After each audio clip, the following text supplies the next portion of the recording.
Sir నమస్కారం, స్వాగతం.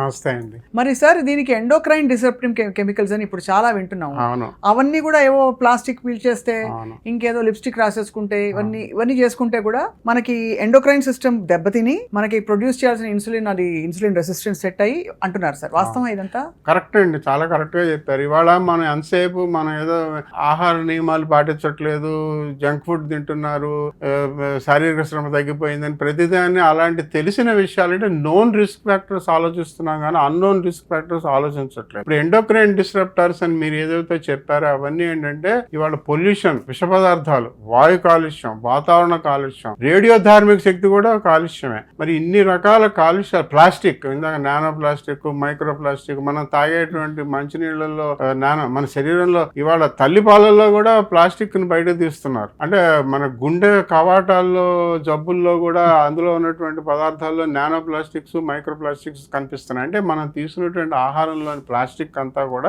శరీరంలో ఎండోక్రైన్ డిస్రప్టర్స్, థైరాయిడ్ జబ్బులకు ముఖ్యంగా. ఇప్పుడు ప్లాస్టిక్ పరిశ్రమ ఎక్కువగా ఉన్నటువంటి కార్మికులలో థైరాయిడ్ జబ్బులు ఎక్కువగా ఉంటాయి. వాళ్ళ పుట్టబోయే బిడ్డలకు కూడా థైరాయిడ్ జబ్బులు ఎక్కువ వస్తాయి. గాలిలో ప్లాస్టిక్ ఉంటుంది, ప్లాస్టిక్ కాలుస్తారు కదా, అదంతా గాలిలో ఉంటుంది. కాబట్టి ఇవన్నీ కూడా ఎండోక్రైన్ డిస్రప్టర్స్ అంటాం అనమాట. ఎండోక్రైన్ డిస్రప్టర్స్ లో ముఖ్యంగా మాకు వచ్చే జబ్బులు డయాబెటీస్, ఊబకాయం, అంటే ఒబిసిటీ అనేది చాలా ముఖ్యం. వాళ్ళు డయాబెటీస్ లేకపోయినా కూడా ప్లాస్టిక్ లోనైన విష పదార్థాలు, ఆర్గనోఫాస్ఫరస్, క్రిమి సంహారక మందులు, అప్పుడు అవుతారా సార్? అలా అవుతారండి ఒబిసిటీ.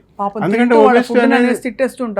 ఇన్ఫ్లమేషన్ కదా ఒబిసిటీ అంటే. వాళ్ళు ఒబిసిటీ అని ఒబిసిటైటిస్ అంటాం దాన్ని. అది కూడా ఒక రకమైనటువంటి వాపు ప్రక్రియ. కణాలు లోపల ఉన్నటువంటి ఎడిపోసైట్స్, మన ఫ్యాట్ కణాలు ఏదైతున్నాయో లావెక్కుతున్నాయి అనమాట. లావెక్కడానికి కారణం ఇన్ఫ్లమేషన్ అంటే వాపు ప్రక్రియ. అంటే అది మనం ఎండోక్రైన్ డిస్టర్బర్స్ వలన ఊబకాయం వస్తాం. సో మరి వాపుకి విరుగుడు ఏమిటి అంటే? అవన్నీ ఆపడం ఒకటి, బట్ ఇంకేం చేయొచ్చు మనం మన లైఫ్ స్టైల్లో? ఇప్పుడు పసుపు వేసుకుని టీ తాగి ఇలాంటివన్నీ చెప్తున్నాం కదా sir, cinnamon tea, coconut oil, ఇవన్నీ యాంటీ ఇన్ఫ్లమేటరీ అంటున్నారు. ఇవన్నీ కూడా ఏంటంటే 1% తక్కువ మంచి ప్రభావం కలిగిస్తాయి. అలా అని చెప్పి మనం రోజు పసుపుని కిలోలు తినలేము. ఏదో కొంచెం పసుపు వేసుకుంటాం, దానివల్ల ఏదో 0.1% ఉపయోగం కనిపించవచ్చు. యాంటీ ఇన్ఫ్లమేటరీగా మనం పసుపు ద్వారా కానీ, లేదా వాడు కాండిమెంట్స్ అండ్ స్పైసెస్ మనకు ఎన్నో దొరుకుతున్నాయి కదా భారతదేశంలో. ప్రపంచ దేశాలకు మించి మన భారతదేశంలోనే అన్ని దొరుకుతాయి కదా. వీటన్నిటికీ యాంటీ ఇన్ఫ్లమేషన్ గుణాలు ఉన్నాయి. మన పసుపే కాదు, అన్నిటికీ ఉన్నాయి. కానీ మనం వాటికి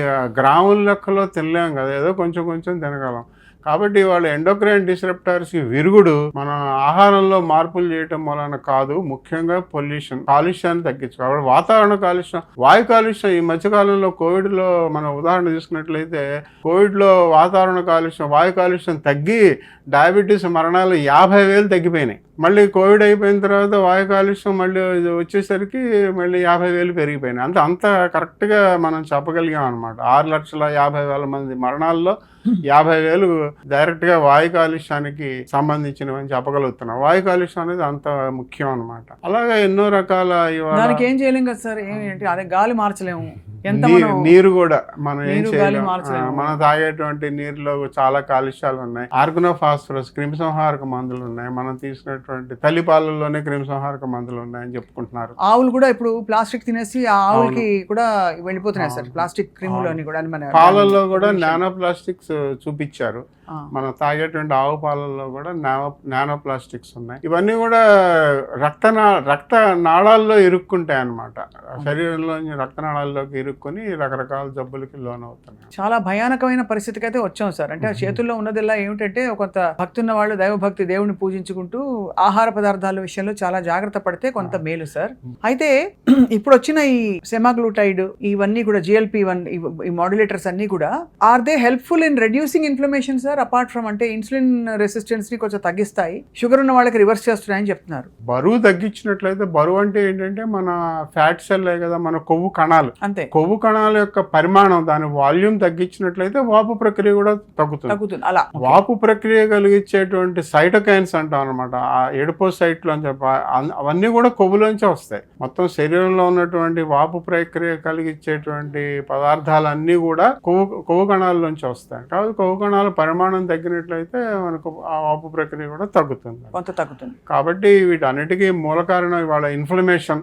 యాంటీ ఇన్ఫ్లమేషన్ మందులు అయినా సెమాగ్లూటైడ్ కూడా వాపు ప్రక్రియని అది డైరెక్ట్ గా ఆ కొవ్వు కణాల యొక్క పరిమాణం తగ్గిస్తోంది, దాంట్లోంచి వచ్చేటువంటి సైటోకైన్స్ ని కూడా తగ్గిస్తోంది అనమాట. కాబట్టి ఇలాగే అసలు ఇంకా చెప్పుకోవాలంటే ఇప్పుడు మన కొలెస్ట్రాల్ కి రకరకాల స్టాటిన్లు వాడుతున్నాం కదా, ఈ స్టాటిన్లు కూడా ఆ కొవ్వు పదార్థాన్ని తగ్గించడం వలన వాపు ప్రక్రియ తగ్గుతుంది. స్టాటిన్లు కూడా యాంటీ ఇన్ఫ్లమేటరీగా మనం అసలు రక్తంలో కొలెస్ట్రాల్ నార్మల్ గా ఉన్నా కూడా స్టాటిన్లు ఇస్తున్నారు వాళ్ళ మందులు, ఎందుకంటే వాళ్ళ శరీరంలో వాపు ప్రక్రియ తగ్గించడం అనేది ముఖ్య ఉద్దేశం.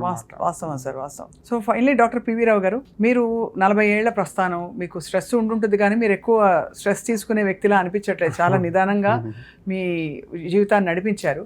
మీరేంటి సార్ పూరీ కూర, మంచి మసాలా దోశ నెయ్యేసి ఇలాంటివన్నీ తినేస్తారా? మీకు ఇంత జ్ఞానం ఉంది కాబట్టి మీరు జాగ్రత్త పడతారా? డాక్టర్లు చాలా మంది నిర్లక్ష్యంగా ఉంటారు. నేను డాక్టర్లు ముఖ్యంగా మన వాళ్ళ తీసుకున్నట్లయితే తెలంగాణ డాక్టర్ల మీద మేము ఈ మధ్య ఇండియన్ మెడికల్ అసోసియేషన్ తరఫున మేమంతా కొన్ని పరిశోధనలు చేస్తున్నాం అనమాట. డాక్టర్లు నిర్లక్ష్యం ఎక్కువ. డాక్టర్లు డాక్టర్లకు తెలియదండి, ఎండోక్రైనాలజీ డాక్టర్లకు అన్నీ తెలుసు, కానీ మీరు బయట చూసినట్లయితే ఎండోక్రైనాలజీ డాక్టర్లు లావుగా ఉంటారు వాళ్ళకి. కాబట్టి అన్నీ తెలిసినా కూడా మనం నేర్చుకుని మన అవగాహన ఉన్నదాన్ని మనం పాటించటం అనేది మనిషి యొక్క వాళ్ళ యొక్క అలవాట్లను బట్టి ఉంటుంది. అంతే. కాబట్టి తెలిసినంత మాత్రాన మనం అన్ని. అంటే మీరు 3 పూట్ల సార్, 2 పూట్ల, లేకపోతే ఇవాళ అంటే భోజనం ఇప్పుడు 1 మీల్ డే ఓమాడ్ అని వచ్చేసింది, అన్ని వినడానికి భలే కొత్తగా భలే ఉంటున్నాయి. అవును. సో మీరేమన్నా అలాంటివి పాటిస్తారా? మీరు వ్యాయామం చేస్తారా? అంటే నేను వ్యాయామం అనేది చాలా తక్కువ.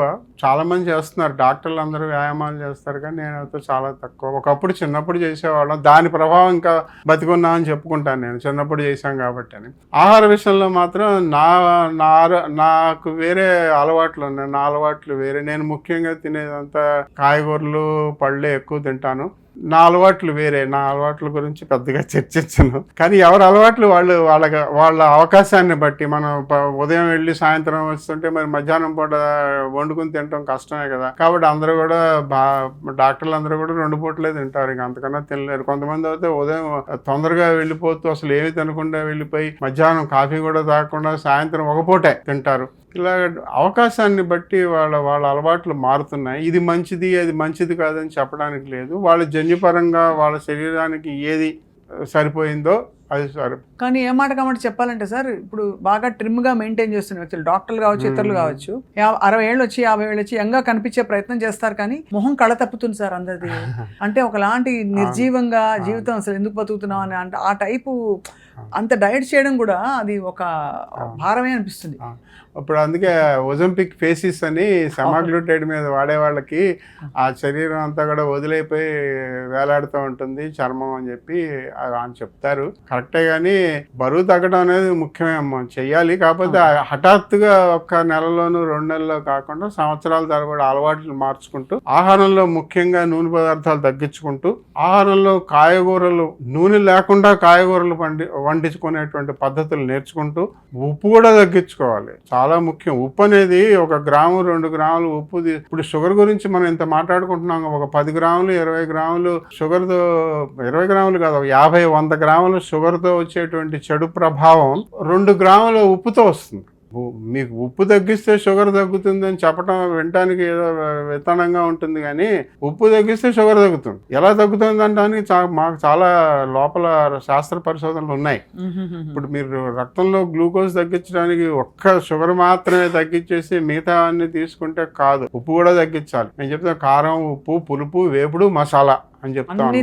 5 తీపి వలన వచ్చే నష్టం కన్నా వీటి వలన వచ్చే నష్టం ఎక్కువ అనమాట. కాబట్టి అన్నీ తగ్గించుకోవాలి. కారం, ఉప్పు, పులుపు, వేపుడు, మసాలా ఇలా చెప్తాం మేము అందరికి. కాబట్టి ఏదో తీపి షుగర్ మానేసి, అన్నం మానేసి, బెల్లం అసలు తీపి లేకుండా తింటే వచ్చేటువంటి ఉపయోగాలు ఏమి ఉండవు. మిగతా కూడా తగ్గించుకోవాలి. చాలా గొప్పగా చెప్పారు డాక్టర్ పివి రావు గారు. ఈ షుగర్తో మనం భయపడుతున్నాం, కానీ ఉప్పు, పులుపు శుభ్రంగా తిని, ఆ తిన్నాం కాబట్టి బాగా అరిగిపోతుందని ఎవరో చెప్పగా విని అది ఎక్కువగా తినేసి అరిగిపోయింది కాబట్టి మనకు ఆ ఫ్యాట్ అసలు స్టోర్ కాదని చెప్పి భావించి ఇలా చాలా తప్పులు చేస్తున్నారు సార్ లైఫ్ స్టైల్లో. కానీ మీరు ఎంత your such an encyclopedia of knowledge and wisdom sir. తప్పకుండా మేము మిమ్మల్ని మళ్ళీ డిస్టర్బ్ చేస్తాం. మా సుమన్ టీవీ వ్యూవర్స్కి సరైన ఇన్ఫర్మేషన్, అంటే ఇప్పుడు అన్ని ఎక్స్ట్రీమ్స్ వచ్చేసాయి సార్, ఆ ఎక్స్ట్రీమ్స్ పక్కన పెట్టి moderate and healthy happy life style కోసం అడుగులు వేద్దాం. మీ నుంచి మేము మరింత సమాచారం తెలుసుకుంటాం ఎప్పటికప్పుడు. అలాగే సో మిమ్మల్ని డిస్టర్బ్ చేస్తూ ఉంటాం, మీరు అనుమతి ఇవ్వాలి మాకు. తప్పకుండా. డాక్టర్ పివి రావు గారు, we're honoured to have you here. నమస్కారం సార్. నమస్తే.